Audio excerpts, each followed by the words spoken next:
And for our final chapter of this edition of the Rolling Stone, there might be a little overlap with our previous chapter where we were talking about McCowan's long spur, and now how the mob and the American Ornithological Society is going to rename the bird because, oh my gosh, McCowan was a Confederate general. We can't have him being, the guy whom a bird is named after. This story has a little overlap with that, but there's also that this story reveals something a little bit more, a little bit different than that previous story, which is why it's getting its whole chapter. The sad fact of life as we live it right now is that sports are dead. Okay, I can say that even though I am not the biggest sports guy in the world. I mean, I enjoyed watching football with my dad when I actually got my head around the rules of the game. I really enjoyed baseball. But I am not one of those guys who is fascinated with sports, watches sports, or even really knows a lot about sports. I'll watch them, they're fun to watch with people, and that's pretty much it. Ask me, what teams are in what divisions, who plays for what teams, and what X players' statistics are compared to Y players' statistics, and I'm completely lost.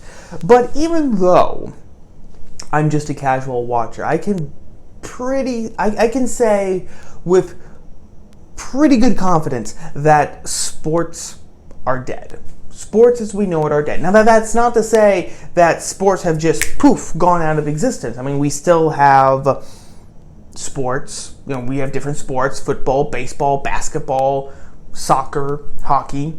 We still have players and coaches. We still have teams. We still have divisions, and games are going to be played this year in spite of the Chinese coronavirus.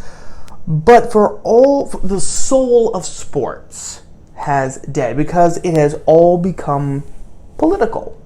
It has all become political. And this has happened across all the sports that we grew up with and that we love to play, love to watch. The NFL, for example, announced that during the first week of professional football season, the quote-unquote black national anthem is going to be sung and played before actually the American national anthem. So before our national anthem, the quote-unquote black national anthem is going to be played. In basketball, Adam Silver, the head of the NBA, has said that there will no longer be specifically designed jerseys that fans of basketball can buy. You could go on there and you could have a specialized jersey made for you with a slogan or something like that. People were actually making orders for these specialized basketball jerseys that said "Free Hong Kong." And Adam Silver said, nope, we're not going to do that. Now, the NBA has actually announced that it will allow players to wear jerseys with Black Lives Matter slogans on their jerseys, but the fans of basketball who wanted to show support in whatever small way for the protesters in Hong Kong, the people who actually are protesting against a totalitarian dictatorship that resides in Beijing, nope, we can't have any of that. And now this has even reached baseball. Here are just a couple of headlines from the internet. The first step: Yankees Nationals players all kneel before a national anthem in MLB opener. That is from USA Today on MSN. From the Tampa Bay Times, Ray coaches Ozzie Timmons, Roddy Linares kneel during anthem. From The Mix, Hollywood cheers as more baseball players kneel for anthem. From the Seattle Times, 6 Seattle players raise fists during national anthem after Mariners and Astros kneel in unity, giving the black power fist. Or actually, this is more like the more almost like the Gestapo fist, isn't it? The force of the ideology, the force of the state, the force of Big Brother. That's what I always talked about. Instead of just resistance, it always looked more to me like very much a totalitarian ideological threat. But that's just me. So there we are. there we are, gang. That is the state of sports across the whole field, across all different sorts of sports. It has become politicized. And that's a terrible thing because sports have become politicized, they have lost their soul. Because sports, I know that a lot of Americans take sports way too seriously. That's my humble opinion, okay? But when you get mad that your team didn't win, when your happiness depends on how your team performs, I think that is taking sports way too seriously. Because sports, at the end of the day, I know that it's a multi-billion-dollar business, but at the end of the day, sports is supposed to be fun. That's the great thing about it. My dad always used to say, imagine being a football player, imagine being a baseball player. You get paid millions and millions of dollars to play a game, to play a sport. I mean, that's wonderful in a way. I mean, it's almost like every kid's fantasy come true. Wow, I get paid money to play. It's great. And aside from that, sports traditionally has just been a way for us to actually, not just to come together in the same activity and forget our differences, whether those are political and philosophical, but sports was a way of allowing us to forget about the problems of the world for just a few hours. It allowed us to kind of decompress. I think that would be a good way to refer to it, to decompress, to, in a sense, get ourselves lost in the sport, to get lost in the game, in the players. It's kind of like that old song, whose title I forget, but give me the beat, boys, and feed my soul. I want to get lost in your rock and roll and drift away. Kind of like that, except with sports, right? Your life has your own problems in it. You have problems at work, and of course, the country is always going to hell with different problems. So what do you do to alleviate those feelings, to just kind of recharge your batteries? You watch something that you love, a football game, a baseball game. That's what sports was there for. It was one of those avenues of escape, like music, like movies, like books and literature, or even like bird watching. Even bird watching used to be just a way of doing that, a hobby, something that we did that was not political, something that just added beauty and pleasure, innocent pleasure to our lives. But now that everything is becoming political, including sports, this is being taken away from us. And that's a terrible, terrible thing, because what it does, it doesn't just lock us into this conformity. It doesn't just cripple us because it makes us see all of reality through only the one prism of politics, but it also, and this is the real key point, I think, gang, it also entraps us in the here and now.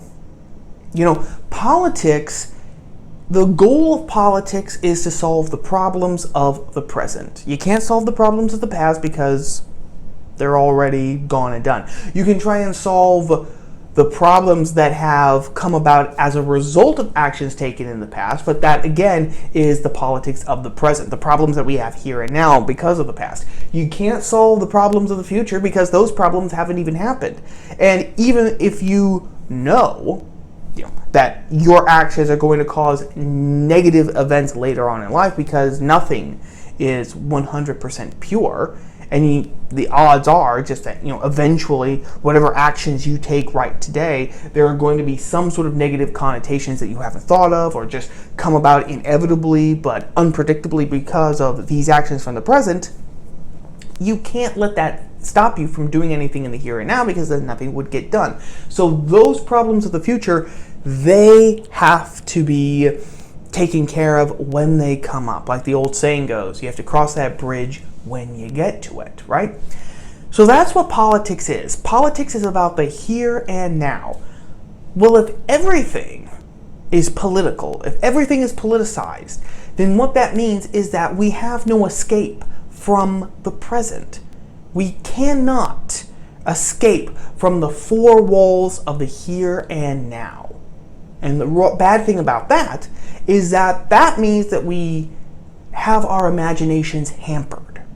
Our imaginations, they can't go into the past and look at history or create stories that happened in the past. We can't look into the future. We can't imagine anything better or more perfect or more fun back then, because the imaginative capacity has been hampered and lamed, because we are told we can only look at the here and now. We can only look at the here and now. Past, present, and future, it's all conflated into one huge present. And we are then told that the only way that you can look at the present is through politics, through the grubby business of politics. There's no fun, there's no joy, there's no, in a sense, there's no fun even. There's no fun even. Because even look at these sports teams. How can you have fun when everything is politicized? You watch a game to lose the problems of the world, to forget about the problems of the world. And here they are, whether you agree with Black Lives Matter or you don't, there they are reminding you of the very problems that you wanted to get out of. It dehumanizes us. It dehumanizes us at the end of the day because it makes us automatons. This is the only way that you will live. You can't go into the past, you can't go into the future, you must stay here in the here and now. And the problems of the here and now are the only thing that is real. They're the only things that are real. And if you are not aware of those problems, if you are not giving 100% of your attention to those problems, regardless of where you are, what you're doing, etc., then you are a bad person. You are an enemy. That's what this is leading up to. And that's why it's a big deal when these baseball players kneel down. That's why it's a big deal when the NFL decides that it's going to play the Black national anthem before the American national anthem. Forget about the actual wrongness of these actions themselves, okay? That's there already, but that's small potatoes. The big issue is this hobbling us into the present, this chaining us down into the present, and then hobbling us by saying, no, these problems, they're the only things that matter. They're the only things that are real. That's what this is showing. But anyway, I have talked for too long as usual, so have a great weekend, gang, and I will see you all later. Ciao.